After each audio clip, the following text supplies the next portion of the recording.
saludo por videollamada a nuestro comentarista Alejandro García Medina, que como cada viernes usted lo escucha. Él es economista, te escuchamos con atención. ¿Cómo te va? Buenos días. Hola, ¿qué tal, Ángel? Muy buenos días. Buenos días igual a todo tu auditorio. Y pues bueno, hoy traigo una investigación, y bueno, y agradecerle ahí a mi esposa por las preguntas que me hacían la pregunta de qué está pasando con la cadena de suministros, qué está pasando con los chips en el mundo. Y yo creo que esta investigación nos va a ayudar mucho a entender lo que está pasando en el mundo y qué podemos esperar en los próximos años en este sentido, ¿no? Y en ese sentido vamos a ver qué tienen que ver los barcos, qué tienen que ver los puertos, los camiones con el problema inflacionario que estamos teniendo hoy en día, ¿no? Entonces, toda esta historia, pues empieza en el 2020, empieza con las cuarentenas que impusieron los países bien puestas para poder frenar el avance del COVID-19. Entonces, en ese sentido, ¿qué provocaron las cuarentenas en los billones de personas, de consumidores que tenemos alrededor del mundo? Bueno, en ese sentido, las cuarentenas provocaron que no hubiera o hubiera muy poco gasto económico de todos estos consumidores en restaurantes, bares, cines, es decir, afuera de sus casas. Se redujo el gasto que las personas hacían afuera de sus casas. Y en ese sentido solo quedan dos formas para poder gastar ese dinero, ¿no? Uno es invertirlo, uno es poner ese dinero en ahorro, el cual ya vimos que en Estados Unidos aumentó el doble el ahorro, de tasas del 7%, pasaron a tasas incluso superiores al 14%. Pero no solamente ese ahorro se fue ese gasto, ese dinero extra o ese dinero se fue en ahorro, sino que también principalmente se fue en comprar artículos para el hogar y acondicionar las casas como oficinas. En este sentido, la gente compró en cantidades casi duplicando y triplicando su gasto en computadoras, accesorios para esas computadoras, muebles, mejores muebles para su hogar, mejores artículos electrónicos, electrodomésticos y sobre todo también alacenas llenas. Más abarrotes, más productos de limpieza, más frutas y verduras, porque en esos momentos, recordando en las cuarentenas de 2020, pues la gente no solamente tenía que trabajar desde sus casas, sino también convertirse en los chefs todos los días para poder alimentar a sus familias. Todo esto, en México no hubieron, digamos que apoyos económicos muy fuertes, pero en las economías más avanzadas del mundo, básicamente lo que hizo el gobierno, tanto en Estados Unidos como en Europa, fue mandarles cheques gratis a todas las personas, a toda su población, ¿no? Entonces, esos gastos que además aumentaron en inversión para sus casas y en ahorro, pues se hicieron todavía más grandes por el apoyo al gobierno. ¿Esto qué provocó? Pues esto provocó un aumento indescriptible de esta demanda por esos artículos. Básicamente provocó un tsunami. Y en este sentido vamos a ver cómo se formó un círculo vicioso que está impulsando la inflación muy fuertemente. Tenemos un exceso de demanda que vamos a ver cómo provocó una congestión a nivel mundial, que esa congestión logística provocó una escasez para producir los productos y eso provocó aún más exceso de demanda y eso provoca mucha más inflación. En ese sentido, vamos, digamos, a la parte de la oferta, es decir, pues la gente puede demandar todo lo que quiera, pero alguien lo tiene que producir. En ese sentido, pues tenemos las fábricas fácilmente pueden agarrar y decir, bueno, vamos a producir más porque de esa forma vamos a ganar mucho más dinero. Pero una cosa es producir un artículo, digamos, la mayor cantidad de fábricas en el mundo se encuentra en Asia, en China y el sudeste asiático, entonces las fábricas pueden decidir invertir y fabricar muchos más productos. Pero los grandes centros de consumo en el mundo se encuentran tanto en Europa como en Estados Unidos y esos productos tienen que llevarse desde Asia hacia Estados Unidos y hacia Europa, ¿no? Entonces, para lograr llevarlos, se necesita ponerlos en barcos y esos barcos necesitan llevar contenedores y necesitan esos barcos dejar sus productos en los puertos del mundo, ¿no? Pero los barcos, los contenedores y los puertos no se fabrican en un mes, no se fabrican en días, se fabrican en años, no se fabrican de la noche a la mañana. Entonces tenemos barcos y puertos que tienen una oferta fija que no pueden aumentar drásticamente. Entonces las fábricas produjeron muchos más productos para poder saciar toda esta demanda de estos consumidores y tenían que subirlos a los barcos, pero no había en ese sentido suficientes barcos, suficientes contenedores y suficiente capacidad en los puertos. Y en ese sentido podemos pensar, para ilustrar un poco la congestión y lo que se va a necesitar para poder solucionar esta congestión en todo el mundo, lo que pasó en el canal de Suez en el año del 2020, por ahí de julio. Un barco se quedó atorado justo a la mitad del canal de Suez. El canal de Suez está en Egipto y este canal une el tráfico de Asia con el tráfico de Europa.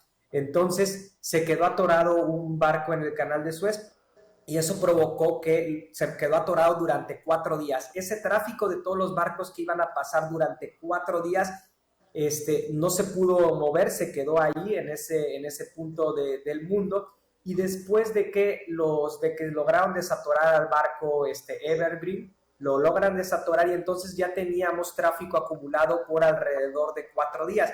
El problema es que ese tráfico va pasando, digamos que de poquito a poquito, y conforme va pasando ese tráfico, se va acumulando nuevo tráfico. Es decir, se van acumulando nuevos barcos que van llegando y entonces ese cuello de botella nunca se soluciona, porque siguen llegando más demanda de más barcos, de más productos, y en cambio van pasando solo poquitos barcos, ¿no? Eso quiere decir que para poder solucionar ese problema, ese cuello de botella originado por ese estancamiento de 4 días, habría que ampliar la capacidad del canal de Suez, y en ese sentido hablamos de una inversión de billones de dólares más años de construcción, cosa que pues todavía no se ha hecho y que además, como vamos a ver un poquito más adelante, es algo muy complicado de realizar.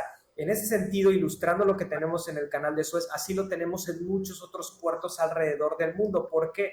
Porque en el 2020, además de tener un exceso de demanda por estos artículos, tuvimos también que se bajaron muchos de estos barcos, muchos de estos contenedores se bajaron para darle prioridad a los cubrebocas, darle prioridad a los respiradores, darle prioridad a todos los artículos de protección sanitaria, con lo cual eso provocó que todos estos artículos que se necesitaban o que se estaba demandando por parte de los consumidores no llegaran y nos provocara todavía más un exceso de demanda y una escasez muy fuerte. Ahora, en este sentido, recordando, tenemos entonces que pues, los productos no pueden llegar a tiempo, que se acumulan más y más productos en los puertos, pero también esas fábricas que decidieron producir más, esas fábricas necesitan, igual que otros barcos, lleguen con la materia prima que ellos van a utilizar para transformar. En ese sentido, podemos poner el ejemplo de los chips y por ejemplo, de las pinturas, ¿no? Por ejemplo, un chip necesita muchos microcomponentes que van a ser ensamblados. Esos microcomponentes van a llegar en barcos desde muchos otros lados del mundo, pero si esos barcos no pueden acceder a los puertos porque hay un exceso de barcos que están ahí en los puertos buscando descargar sus mercancías, esta fábrica de chips no va a tener el espacio suficiente y no van a tener esa fábrica de chips los componentes para poder realizar esos microchips. Y entonces toda la cadena logística del mundo está atorada actualmente por un congestionamiento muy, muy, muy fuerte.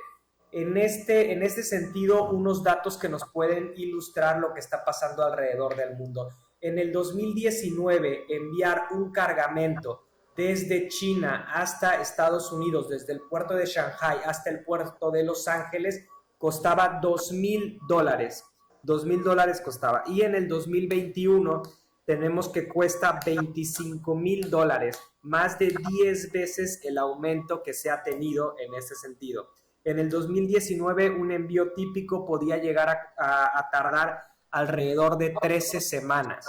En el 2021 un envío típico, un envío promedio, dura 22 semanas. Es decir, en promedio, hay casos más fuertes, pero en promedio ha aumentado 9 semanas la congestión que tenemos en los puertos alrededor del mundo. Y una prueba de eso es que las acciones de las navieras más importantes, por un lado tenemos una naviera holandesa que se llama Maersk y por otro lado una naviera alemana que se llama Hapag-Lloyd, ha aumentado 225% sus acciones, es decir, su riqueza y de esta empresa. Esto es un dato impresionante, dado que por lo regular este tipo de empresas están acostumbradas solo a crecimientos muy pequeños, en el cual un crecimiento del 10% es algo muy bueno, pero ahora hablamos de crecimientos de 225%. Entonces, recapitulando, el exceso de demanda provocado por las cuarentenas y los apoyos económicos por parte de las naciones más grandes del mundo colapsó. Esa demanda colapsó los puertos y los barcos alrededor del mundo, provocando una congestión muy grande, lo que provocó escasez para las fábricas alrededor del mundo porque no podían hacerse llegar sus materias primas, y eso mismo provocó más exceso de demanda, y eso es lo que está empujando nuestra inflación. Y esta inflación va a durar, si no se hacen las inversiones necesarias, van a durar muchísimos años, vamos a tener este tipo de inflaciones. Aquí en México, Alejandro, lo podemos ver con la producción de automóviles.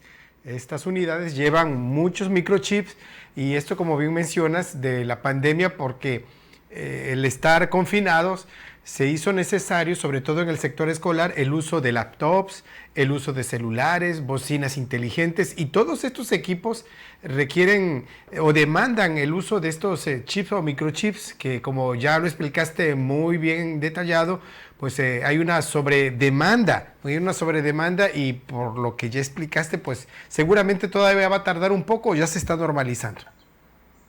Va a tardar, y esto es la parte más preocupante.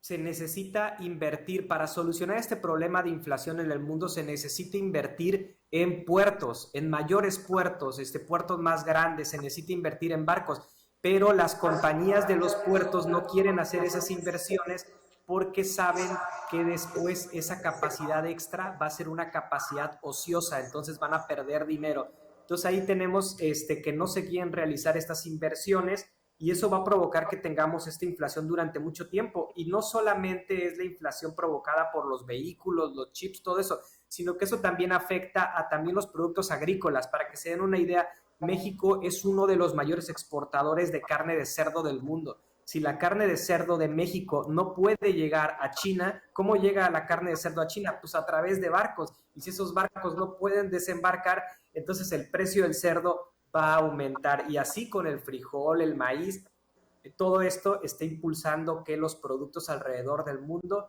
esté aumentando sus precios, y esto va a seguir en el 2022 y en el 2023 si no se hacen las inversiones necesarias en todos los puertos del mundo. Y eso es un problema mundial y un problema muy, muy, muy grande en el que estamos enfrentados. Nada más en el ramo automotriz leo aquí que, por ejemplo, en el primer semestre de este año, 247,000 unidades se dejaron de producir por la escasez. Y hablan, inclusive había leído también que hay riesgos de cierre de plantas, porque ahora sí que no se tiene el material, y eso es pérdida de empleos, miles de empleos. Alejandro, como siempre, muy agradecido. Como conocedor del tema, agradecemos justamente el abordar y analizar este tema. ¿Por qué la inflación? ¿Por qué nos preguntamos? Porque lo vemos reflejados en la vida común y corriente, en el incremento de precios, pero es por todo. Todo tiene una explicación. ¿Por qué? Gracias, Alejandro. Excelente fin de semana.